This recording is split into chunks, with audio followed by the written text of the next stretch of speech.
I'm going to show you something that most of the financial and geopolitical media have completely missed. Not because the data isn't public, but because nobody's connected the dots the way I'm about to connect them for you. Here's what I found when I started pulling on this thread.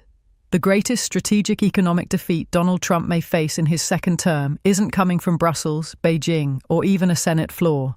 It's coming from a grocery store aisle in Ottawa, and I need you to understand why that matters, not just for Canadians, but for anyone watching how food, sovereignty, and economic warfare are going to reshape the next decade of North American geopolitics.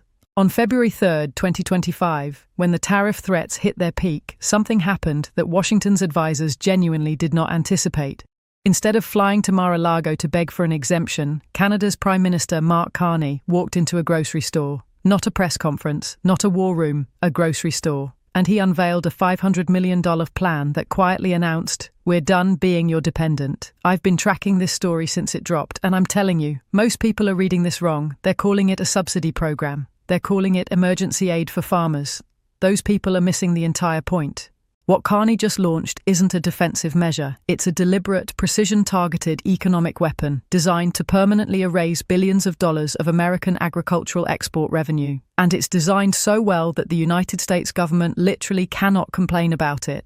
Trump handed them the legal cover to do it, and now it's done. Let me walk you through exactly what's happening, why American agricultural exporters are terrified, and what the Canada of 2030 looks like if this plan works. Because by the end of this, you're going to understand why a $500 million announcement that barely made a ripple in the American financial press is one of the most consequential economic moves made on this continent in the last 20 years. Before I get to the strategy, I need you to understand the vulnerability, because you can't appreciate the escape unless you understand how thoroughly the trap was designed. Here's what I found when I mapped the North American food supply chain. For the better part of 50 years, Canada built its food system on a dangerous assumption, the assumption of permanent friendship. Think about what that actually looks like in practice. We raise cattle in Alberta, world-class beef, some of the highest quality on the planet. And then we ship those live animals south to American slaughterhouses for processing. Then we bought the boxed beef back at a premium. Let that sink in. We raised the cow. They processed it. They charged us extra for the service. And we accepted that arrangement because it was marginally cheaper than building our own industrial-scale packing capacity. We grew tomatoes in Ontario all summer, but the moment winter hit, we collapsed our domestic production entirely and relied on California and Mexico to feed our families. Supply chains crossed the 49th parallel dozens of times before a single product made it to a Loblaws or Metro shelf. It was the just-in-time efficiency model, the same model that global manufacturers worship, applied to something as fundamental as national survival.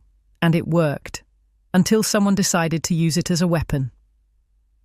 When Trump initiated his tariff war in 2025, 25% on steel, threats of 35% on general goods, and the threat of 100% tariffs if Canada engaged with other global partners, what he was really doing was looking at that integrated supply chain map and identifying every single choke point where Canada was vulnerable. He didn't see a trading partner, he saw leverage. His calculation was straightforward. Canada needs us to process their meat. Canada needs our winter produce. Canada sends 75% of its exports across our border. Squeeze the economy hard enough, and the government in Ottawa will capitulate on dairy quotas, energy policy, regulatory alignment, the whole wish list. And here's the thing, the pain was real.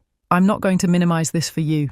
Beef prices dropped 22% as the export market tightened. Pork exports fell 8%. Canola shipments faced immediate uncertainty. For Canadian consumers, food inflation hit 6.2%. That's not a statistic. That's your grocery bill. That's your retirement savings being eroded in the checkout line. Trump's strategy was textbook economic coercion. Inflict enough pain on the voter, the government folds. He'd done it before. He believed he understood the playbook. But here's where the miscalculation happened. And this is the part of the story I find genuinely fascinating when I look at the data. Trump mistook Canadian politeness for weakness. He assumed that when faced with a bully, Canada would seek accommodation. What he failed to account for is that Canada has a political memory. There's a generation of Canadians who remember the free trade fights of the 1980s, who remember the softwood lumber disputes of the 1990s that dragged on for years. For those Canadians, sovereignty is not a negotiating variable. It's a line. And when you push them across it, you don't get capitulation, you get transformation. So here's what I want you to understand about the $500 million food plan. The framing matters enormously. Every major financial news outlet that covered this story described it as a response to Trump's tariffs, a defensive measure, a support package for affected industries. That framing is completely wrong, and I think it's why the real significance got buried. This is not a defensive shield. This is a declaration of independence. Here's the difference, and it's critical. A defensive measure is temporary. You put up subsidies, you absorb the shock, you wait for the political climate to change, and when the tariffs go away, you go back to the old arrangement. That's what Trump expected. That's the playbook he assumed Canada was running. What Carney actually launched is something completely different. He's using the tariff threat as the justification to do the very things that American agricultural exporters have feared for decades, and doing it in a way that is structurally permanent, internationally defensible, and self-reinforcing once it starts. Let me show you the specific mechanics, because this is where it gets genuinely sophisticated. The centerpiece is the $500 million from the Strategic Response Fund, specifically targeted to help food businesses build domestic processing and distribution capacity. And I need you to focus on that word, processing, not growing, processing, because that's where the real bottleneck has always been. Canada has always been able to grow world-class agricultural products. What we've lacked is the industrial-scale infrastructure to process those products inside our own borders. That gap, the processing gap, is exactly the choke point that Trump was exploiting. And Carney just committed $500 million to eliminating it. When a cow raised in Alberta gets processed in Alberta and sold in British Columbia, the United States government has zero leverage over that transaction. They cannot tax what never crosses their border. They cannot threaten what doesn't depend on their infrastructure. The leverage disappears entirely. Not reduced, not weakened, eliminated.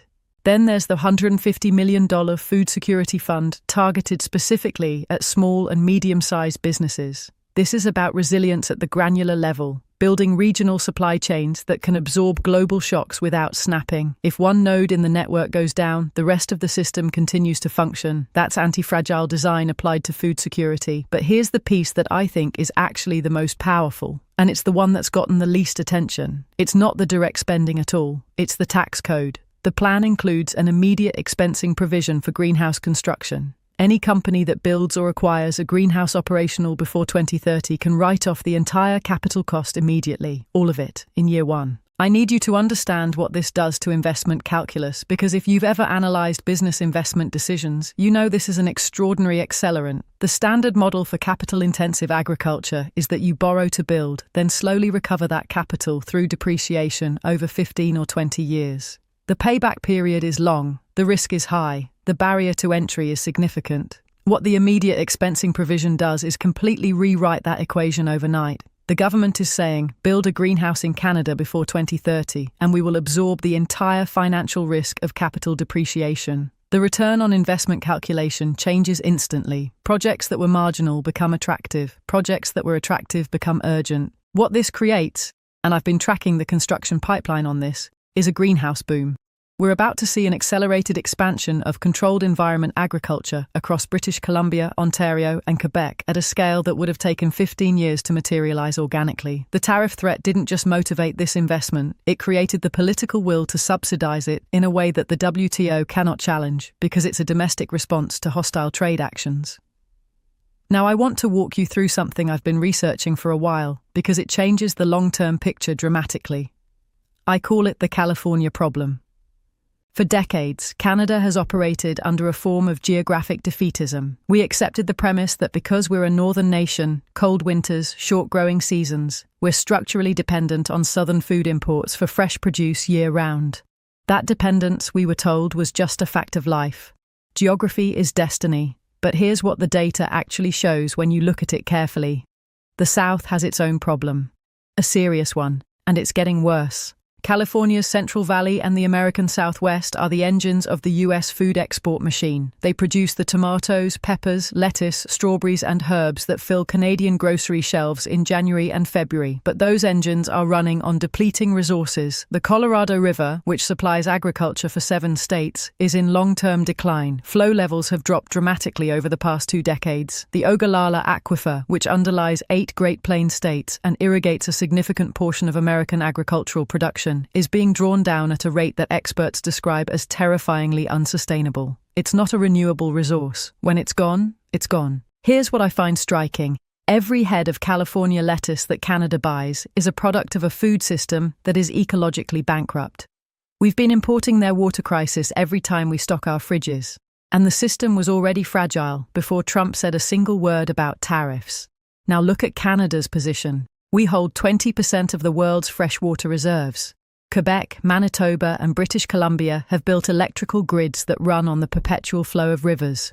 Renewable, clean, abundant, and cheap. What does that have to do with greenhouses? Everything. Modern controlled environment agriculture, LED lighting, advanced climate control systems, hydroponics, is fundamentally an energy and water conversion technology. You take electricity and water and you convert them into calories. Year-round, in any climate, at predictable costs. Canada has cheap, clean, renewable hydroelectric power in enormous abundance, and we have 20% of the world's fresh water. We are sitting on the precise inputs required to turn greenhouse agriculture into a generational competitive advantage. When we shift food production to high-tech greenhouses in Canada, we're not just growing tomatoes in a different location. We're making a strategic asset conversion. We're taking our most underutilized resources, hydroelectric power and fresh water, and converting them into food independence. And unlike California's aquifer-dependent agriculture, our inputs are renewable. They don't run out. The expansion of this sector means Canada can produce peppers, cucumbers, lettuce, strawberries, and herbs year-round, regardless of what's happening outside the greenhouse walls. And here's the geopolitical kicker that I need you to sit with for a moment. California's growers rely on Canada. We are their biggest export customer for fresh produce. When Carney's plan succeeds, and the investment pipeline suggests it's already accelerating, Canada isn't just protecting Canadian consumers from price shocks. We are permanently erasing a massive slice of California's export market. This isn't speculation. This is infrastructure economics. When you build $1 billion greenhouse industry and lock in long-term supply contracts with domestic retailers, that demand doesn't come back to California when the political winds change. A tariff is temporary. A greenhouse is a 30-year asset. The capital is deployed. The contracts with Sobeys and Loblaw are signed. The jobs are created. You're not just pausing trade. You're deleting the structural need for it. Here's the framework I use to understand what Canada just did, and I think it's the clearest lens for this whole situation. I call it economic judo. In martial arts, and I know this is a well-worn analogy, but it's genuinely the right one here, you don't meet superior force with superior force. You use your opponent's momentum against them. You let their own energy become the instrument of their defeat. Trump applied enormous economic pressure to Canada, expecting a specific response. Defensive posturing, bilateral negotiations, some concessions on dairy quotas, a trip to Washington with hat in hand. That's the response his model predicted. That's what maximum economic pain is supposed to produce. Instead, Canada used that pressure as the justification to do exactly what American agricultural and processing industries have always feared most, and in a way that is internationally bulletproof. And here's what makes this so elegant from a trade law perspective. If Canada had announced a massive program to subsidize domestic meat processing and greenhouse construction 10 years ago, in a period of normal trade relations, the United States would have immediately dragged Canada to the World Trade Organization. They would have filed unfair subsidy complaints. They would have invoked CUSMA provisions. They would have had a strong case. Today, they can't say a word. Because Trump's own tariff actions gave Canada the legitimate, internationally recognized justification to restructure its domestic food economy. Canada can stand in front of any WTO panel and say, "We are not being protectionist. We are implementing defensive measures in response to hostile trade actions by our largest trading partner." That's a watertight legal defense. Trump handed them the excuse, and Carney had the strategic clarity to use it immediately. This is why American agricultural exporters are genuinely terrified right now. They understand a principle that the financial press isn't discussing: the stickiness of infrastructure investment. A tariff can be reversed with a phone call. A trade agreement can be renegotiated in 6 months. But a $500 million processing facility built in Red Deer, Alberta, with a 30-year operating horizon? That doesn't go away when the political climate changes. Those jobs don't disappear. Those contracts don't evaporate. Even if Trump left office tomorrow and every tariff was reduced to zero, Canada's new food infrastructure would still exist and would still be operating. By trying to extract a few extra percentage points of trade leverage in a short-term negotiating gambit, the United States is in the process of losing its best agricultural customer. permanently. That's not rhetoric. That's a capital allocation decision that has already been made. Now I need to show you the number that almost nobody is talking about, and I want to be clear. This isn't buried in a government press release. This is visible in the procurement data if you know where to look. The $500 million headline gets all the attention, but the real force multiplier in this strategy is the government's decision to redirect roughly $70 billion in federal procurement spending toward domestic suppliers over 5 years. Think about the scale of the Canadian federal government as a food purchaser: military bases from Halifax to Esquimalt, federal correctional facilities, government conference catering, northern outpost supply contracts, the National School Food Program. When you mandate that this purchasing power, billions of dollars of guaranteed recession-proof demand, must be directed toward Canadian-grown and Canadian-processed food, you do something that no subsidy check can do. You give farmers and processors the confidence to expand. That's the critical piece. The single largest risk in any capital-intensive expansion is demand uncertainty. A farmer who wants to triple his greenhouse capacity needs to know there will be buyers for 3 times the production. A meat processor, considering a $200 million facility expansion, needs confidence that the contracts will materialize. When the federal government commits $70 billion in guaranteed procurement to domestic suppliers, it creates a baseload demand floor that absorbs that uncertainty. This unlocks a virtuous cycle. Guaranteed demand drives production expansion. Production expansion creates economies of scale. Economies of scale lower the cost per unit. Lower costs eventually translate into lower prices at the grocery store for you. And let's be clear about the labor component here, because this matters enormously for how this story lands domestically. These aren't abstract economic units. A greenhouse technician in Leamington, Ontario, a meat processing worker in Red Deer, Alberta, a logistics manager in Moncton, New Brunswick. These are real jobs that pay real wages, that support real families, that generate real tax revenue, that fund healthcare systems and pension programs. When Canada imports food, it exports those wages. When Canada produces that food domestically, that money circulates within our own communities. It funds our own healthcare. It fills our own pension funds. It stays here. Here's a second-order effect that I've been tracking that almost nobody in the political analysis space is discussing. For decades, one of Canada's most embarrassing and persistent economic dysfunctions has been its internal trade barriers. I'm not talking about tariffs. I'm talking about the regulatory and logistical friction that made it easier for a business in Vancouver to sell to Seattle than to Halifax, made it cheaper for an Alberta beef producer to ship south than to ship east. Our provincial borders, in many industries, were functionally thicker than our national border with the United States. This was tolerable, if inefficient, in an era when the US border was wide open and continental integration was the dominant model. Why build east-west logistics when north-south was frictionless? But in this new world, that internal friction is a strategic liability. And here's what I find genuinely interesting about the Food Infrastructure Plan. It functions as a massive forcing function for internal economic unity. When you're building domestic meat processing capacity designed to serve Canadian consumers from coast to coast, you are forced to harmonise provincial food safety regulations. You're forced to build the cold chain logistics that connect Alberta processors to Ontario and Quebec consumers. You're forced to develop the rail and trucking networks that move product east-west rather than north-south. This isn't just food policy. This is nation building. It's the fulfillment of the original promise of Confederation, a true common market from sea to sea to sea, and it took a hostile US president to provide the political will to finally do it. I've been asking myself, why was this possible now when it wasn't possible 5 years ago? And the answer is that the political cost of internal trade barrier reform was always too high domestically. Every province had vested interests in maintaining their own regulatory regimes. But when the external threat is existential, the calculus changes. The common enemy creates the common purpose that internal politics could never generate. Now I want to zoom out to the level I find most fascinating, the long-term strategic repositioning of Canada in the global trade architecture. Here's the number I need you to sit with. Canada was directing 75% of its exports to the United States. 75%.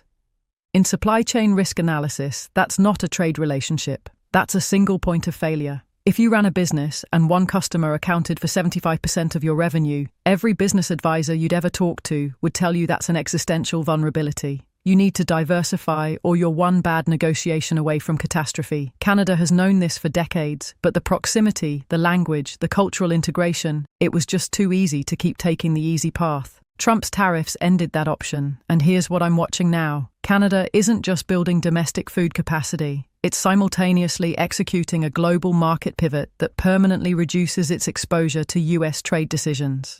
The $4 billion in canola exports unlocked for China's market didn't happen by accident. It happened because Canada needed alternative buyers with enough purchasing power to absorb significant agricultural volumes. Every bushel of Canadian wheat or canola that goes to Shanghai or Tokyo is a bushel that Trump cannot hold hostage. The leverage disappears in proportion to the diversification. There's also the Arctic dimension, which I think is genuinely underappreciated in most analyses. As the Northwest Passage opens with climate change, Canada sits at the geographic center of what will become a major shipping route between Europe and Asia. The infrastructure investments Canada is making in the north right now aren't just about resource extraction. They're about positioning Canada as a logistics hub in a future trade architecture where geography matters again. The model I'm tracking is what I call the 5-customer model. If you have one customer and you lose them, it's catastrophic. If you have 5 customers and you lose one, it's a nuisance. Canada has been stuck in the one-customer model for 50 years. The food infrastructure investment, the China canola deal, the Arctic development, the European trade push. These are all pieces of a deliberate pivot toward the 5-customer model. And once that diversification is complete, the US loses its most powerful negotiating lever forever. I want to spend a few minutes on something that gets overlooked when people analyze this purely through an economic lens.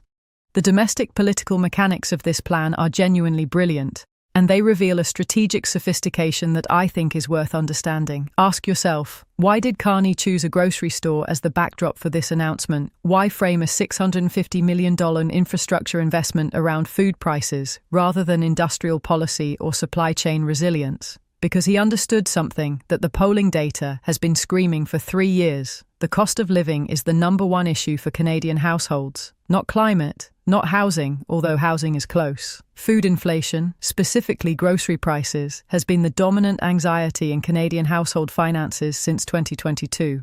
When grocery prices spike 6.2%, that's not a macroeconomic abstraction. For a household on a fixed income, for baby boomers who've saved carefully and are planning their retirement, that's a direct attack on purchasing power. It's a slow erosion of the comfort that decades of disciplined saving was supposed to guarantee. By framing this investment explicitly as a shield against Trump-induced food inflation, Carney achieved something that's genuinely difficult in modern politics. He created a policy that is almost impossible to oppose. How does a Conservative member of Parliament stand up and argue against a plan designed to lower grocery bills and reduce dependence on a hostile US administration? How does an NDP member oppose infrastructure investment that creates good-paying Canadian jobs and protects vulnerable consumers? To oppose this spending is to appear to side with American interests over Canadian families. He cornered the critics with the framing before the policy was even detailed. There's also a deeper appeal here that I think matters for how this plays with the specific demographics who will determine the next federal election. Canadians, and I've studied this in polling data going back 20 years, have a strong cultural preference for what I'd call the adult-in-the-room model of governance. We don't like the screaming match aesthetic of American political theatre. We prefer leaders who look at a crisis, analyse it systematically, and implement a structural solution with minimal drama. This plan is deliberately boring. It's technically dense. It's full of procurement percentages and tax depreciation schedules and greenhouse construction timelines. And that's precisely why it's reassuring. It signals someone calm is steering, someone with a plan. There's one more dimension to this story that I need you to understand because it shapes the 30-year picture in a way that most commentary completely ignores. We're in a transition period, geopolitically and economically, from an era dominated by the politics of oil to an era that will be dominated by the politics of water and energy stability. And in that new era, the global balance of power tilts north. Here's what I mean. The United States has built the world's most productive agricultural system, but it's built on a geological inheritance that's being exhausted. The Ogallala Aquifer, which underlies 8 Great Plains states, took millions of years to accumulate. It's being drawn down in decades. The Colorado River Basin, which supplies water to 40 million people and irrigates the agriculture of the American Southwest, is in structural decline. Lake Mead, the reservoir that supplies water to Nevada, Arizona, and California, has been at historically low levels for years. I've been looking at the long-term projections on this, and here's what concerns me about the sustainability of US agricultural dominance. These aren't cyclical problems. These are structural resource depletion issues. The water isn't coming back. When the Ogallala is gone, the Great Plains agricultural model as we know it faces an existential challenge. Canada, sitting on 20% of the world's freshwater reserves, with vast rivers running through Quebec, Manitoba, and British Columbia, with the largest hydroelectric generating capacity in the world, Canada is entering the age of water and energy advantage. When we build energy-intensive greenhouses powered by clean hydroelectric electricity, using water that is genuinely renewable, we're not just solving a near-term food security problem. We're building an agricultural model that will be competitive and sustainable in 2050, when California's Central Valley is facing severe production constraints and the water accounting in the American Southwest has become genuinely dire. This is the shift from what I'd call the mining model of agriculture, which is what the US is doing, extracting non-renewable water resources to produce calories, to the manufacturing model. Canada converts its renewable energy and renewable water into food, repeatedly, indefinitely, at predictable cost.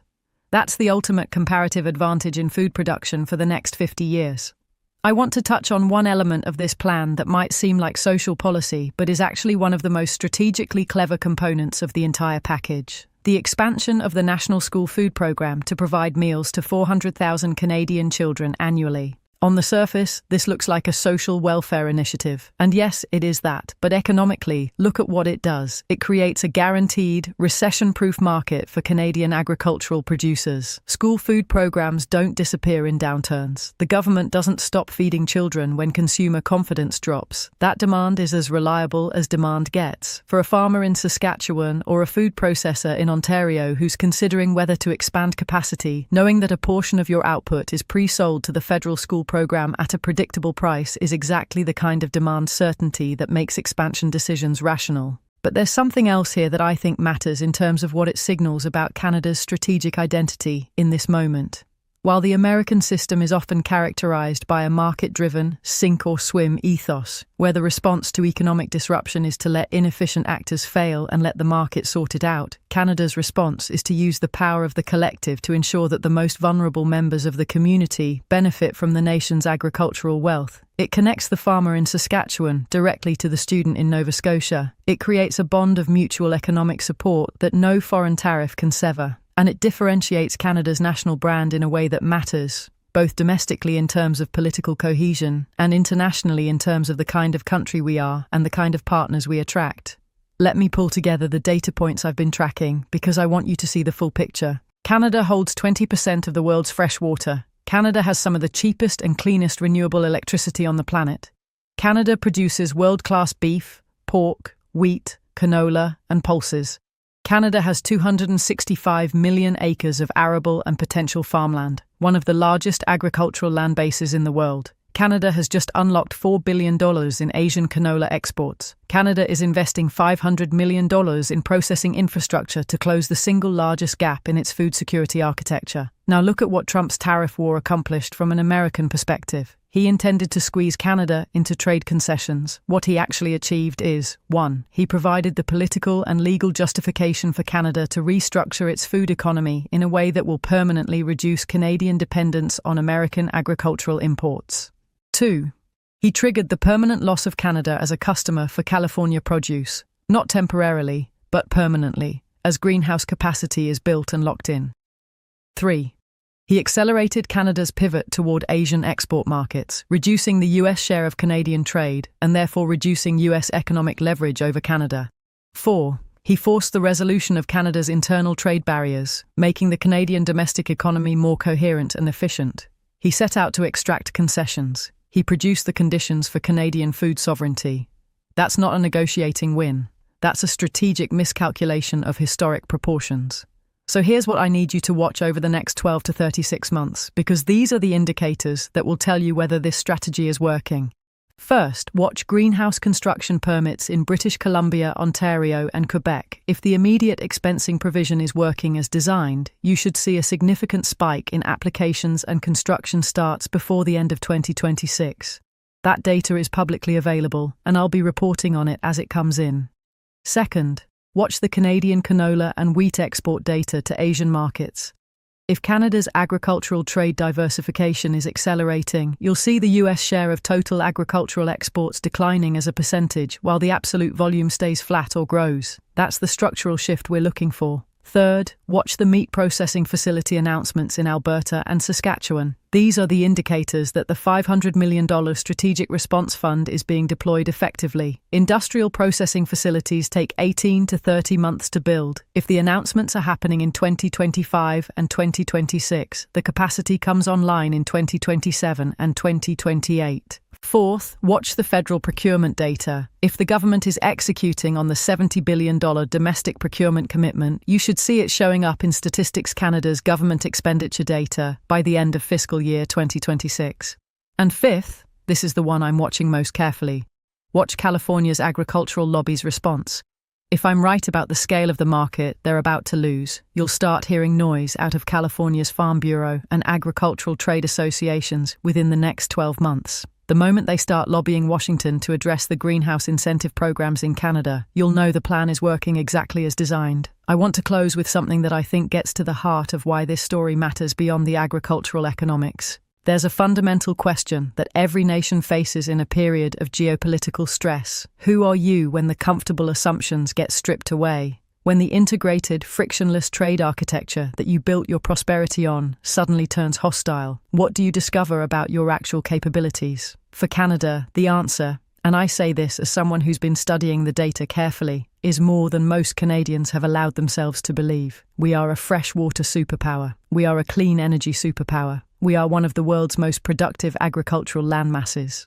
We are a technology innovator in controlled environment agriculture. We have a highly educated workforce and a stable institutional framework that global capital trusts. And what Trump's tariff war did, inadvertently, almost comically, is force Canada to stop pretending those advantages don't exist. He stripped away the comfortable dependency that was holding back the structural investment that Canadians should have made a decade ago. He handed Canada the political will to close the vulnerabilities that made the dependency possible, and he did it in a way that made it impossible for his own administration to complain about. In the American narrative, victory tends to be loud. Aircraft carriers, booming speeches, stock market rallies. But I want you to think about what Canadian victory actually looks like in this context. It's quiet. It's a greenhouse permit filing in Leamington. It's a meat processing facility breaking ground in Red Deer. It's a federal procurement contract signed with a Saskatchewan grain processor. It's the moment, sometime around 2029, when a Canadian family puts together a meal in January where every ingredient was grown, processed, and distributed entirely within Canada. And the price is lower than it would have been if they'd been buying California produce. That's the victory. It doesn't make the front page. It doesn't trend on social media, but it's permanent, and that's the point. Trump pushed hard. Canada didn't push back.